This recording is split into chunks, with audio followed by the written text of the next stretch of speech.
नमस्कार मित्रांनो, तर ह्युमिक ॲसिड कसे तयार करायचे, तर मला भरपूर जणांच्या कमेंट आल्या की जैविक ह्युमिक ॲसिड कसे तयार करावे. तर सरळ सोपे पद्धत म्हणजे 1 किलो तांदूळ घ्यायचा, आपला रेशनचा तांदूळ घ्या किंवा कोणताही घ्या.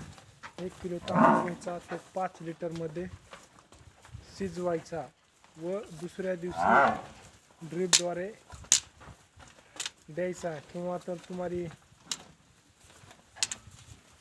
बुडाला सोडायचा असेल तर 250 लिटर पाण्यामध्ये तो चुरा करून म्हणजे बारीक करून टाका व नंतर तो बुडाला द्या.